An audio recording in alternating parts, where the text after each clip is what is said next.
Au menu de la séance du Conseil des ministres de ce mercredi 27 novembre 2024, présidée par le chef de l'État, M. Patrice Talon, figurent les décisions dont voici la teneur. En ce qui concerne les mesures normatives, en point 1, création de l'autorité de mise en consommation en République du Bénin. L'institution de cette autorité découle de la politique nationale de qualité dont dispose notre pays. Elle doit s'affirmer comme la structure de référence dans le cadre des transactions commerciales au niveau régional et international en veillant à la protection ainsi qu'à la sécurité des populations par la mise en consommation de produits et services certifiés conformes. Il est à souligner que le mécanisme d'application des règles d'origine de la CEDEAO, sans omettre l'effectivité du marché commun, exige une plus grande fluidité dans les échanges commerciaux. Au Bénin, l'intervention de plusieurs organismes dans le processus de certification rend impérieux une optimisation des procédures d'évaluation de la conformité des marchandises aux frontières, mais également des biens de consommation produits localement.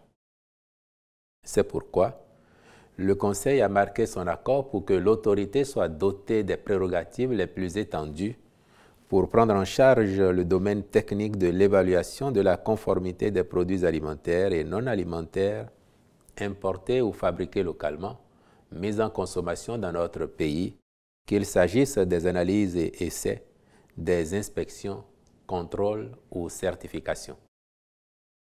En point 2, mise en place de l'autorité de délivrance des actes relatifs à la nationalité. Prévu par la loi numéro 2022-32 portant code de la nationalité en République du Bénin, ces attributions consistent à centraliser et à formaliser les procédures relatives à la nationalité, notamment la délivrance des certificats et documents connexes. Ceci a l'avantage de garantir l'efficacité du service aux citoyens, de réduire les délais de traitement des dossiers, de renforcer la lutte contre la fraude documentaire, les falsifications et déclarations mensongères. À ce titre, l'autorité est chargée, entre autres, de recevoir, examiner et statuer sur les demandes d'attribution, d'acquisition, de conservation, de perte ou de réintégration de la nationalité béninoise. Faire diligenter et suivre les enquêtes et actes de vérification prévus par la loi. Délivrer les actes relatifs à la nationalité béninoise et tenir un registre national aux fins de leur conservation. Traiter les recours exercés contre les décisions de refus de délivrance du certificat de nationalité béninoise et centraliser les décisions de justice rendues en cette matière. Vérifier et authentifier les actes de nationalité produits dans les différentes procédures administratives et judiciaires, lutter contre la fraude et les falsifications en matière de nationalité, fournir des avis techniques et faire des recommandations sur les questions liées à la nationalité. Les ministres concernés par son opérationnalisation sont instruits d'en assurer les diligences requises. Comme autre mesure normative, il a été adopté le décret portant transmission à l'Assemblée nationale pour autorisation de ratification de la Convention des Nations unies sur la protection et l'utilisation des cours d'eau transfrontaliers et des lacs internationaux, dite Convention sur l'eau de 1992. Au chapitre des communications, en point 1, réhabilitation de commissariats d'arrondissement de police et des directions départementales des affaires intérieures. Sont concernés par ces travaux de réfection les commissariats de Kéru, Kouandé, Kopargo, Segbana, Madekali, Kome, Onsahwe, Onli, Cotonou 2e arrondissement, Pomassé, Bembereke, Niki, Ouessé, Kilibor, Igolo et Dangbo, ainsi que les directions départementales des affaires intérieures de l'Atakora, du Borgou, de l'Ouémé et du Zou. L'objectif est d'assurer aux fonctionnaires de police de meilleures conditions de travail dans leur mission de sécurisation des personnes et des biens. En point 2, agrément au Code des investissements. Diverses entreprises sont éligibles au bénéfice des régimes incitatifs du Code pour des projets dont l'impact contribue à renforcer le tissu industriel de notre pays, autant qu'il participe de la création de nombreux emplois. Il s'agit des sociétés ci-après au régime suivant. Régime des investissements spécifiques. Groupe Vivendi Africa SAS pour le déploiement d'un réseau de boucles locales en fibre optique à Bomé-Calavi et Cotonou. Jeune Transafrique SAS en vue de l'exploitation d'une carrière de gravier à Matekpe, commune d'Aplaoué, avec des concasseurs mobiles et divers engins.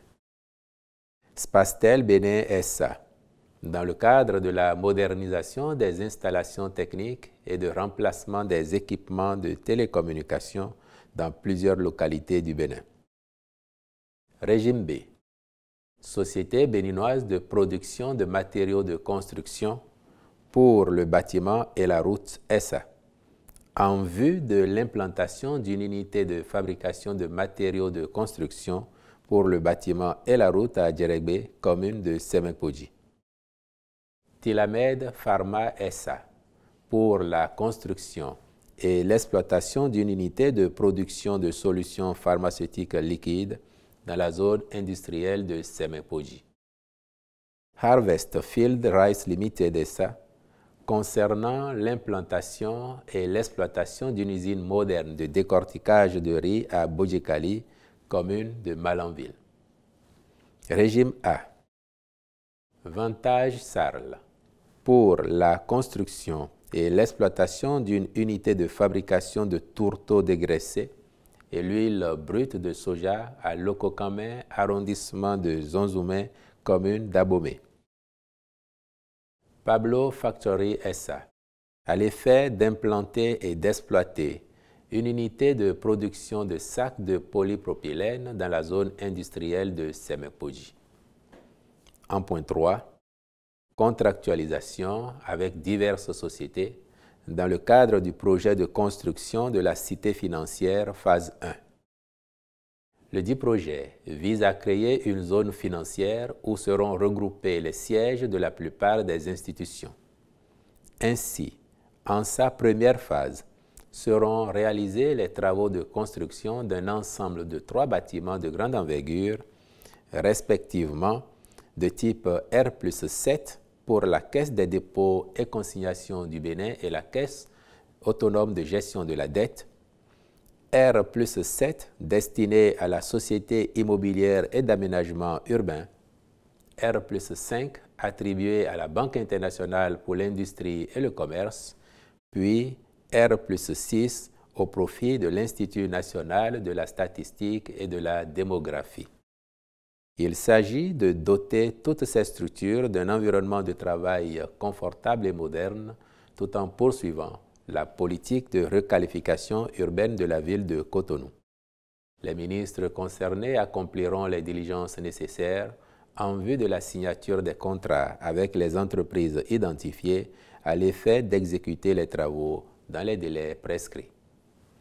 En point 4, contractualisation avec divers prestataires dans le cadre du projet de réhabilitation et d'homologation du stade de l'Amitié Général Mathieu Kérékou. En plus des travaux de la phase 1, comprenant principalement la reprise des pelouses du terrain principal et d'entraînement, les points d'attention à traiter dans le cadre de la réhabilitation en vue de l'homologation du stade intègrent l'éclairage de la dite pelouse, la mise en place d'un système de sécurité anti-intrusion et d'une plateforme de billetterie, de même que les travaux de gros œuvres et secondes œuvres d'aménagement intérieur. Le Conseil a donc autorisé la contractualisation avec les prestataires retenus à ces fins. Au chapitre des rencontres et manifestations internationales, enfin, il a été retenu l'organisation à Cotonou du prix Jeune Talent Afrique subsaharienne 2024, lauréat UNESCO, pour les femmes et la science du 6 au 11 décembre 2024, ainsi que la participation du Bénin à la 42e session ordinaire du Conseil d'administration des États membres de l'École africaine des métiers de l'architecture et de l'urbanisme du 4 au 6 décembre 2024 à Lomé, au Togo. Je vous remercie.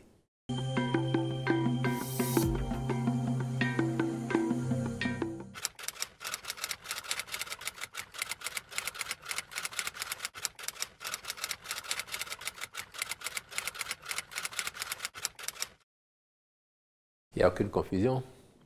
Le gouvernement est différent des partis qui le soutiennent.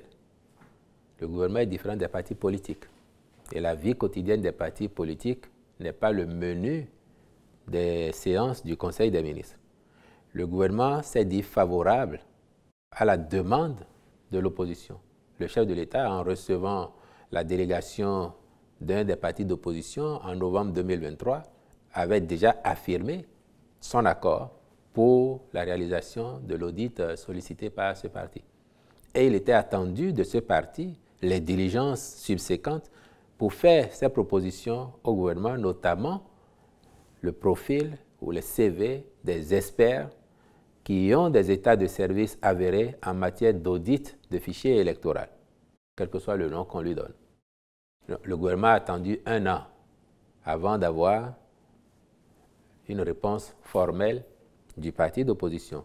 Et conformément à l'engagement qu'il avait pris 1 an plus tôt, le chef de l'État a réitéré son accord pour la réalisation de cet audit.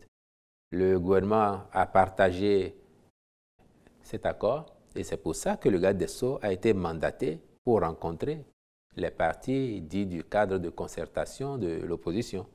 Donc il n'y a aucune incohérence entre le fait que le gouvernement soit d'accord pour la démarche souhaitée par l'opposition et le fait qu'un parti politique soutenant l'action du gouvernement ne se retrouve pas dans la démarche proposée ou sollicitée par ce parti d'opposition, lequel parti politique soutenant les actions du pouvoir a bien argumenté dans le communiqué que vous évoquez, en tout cas en droit, pourquoi il ne se sentait pas solidaire d'une telle démarche.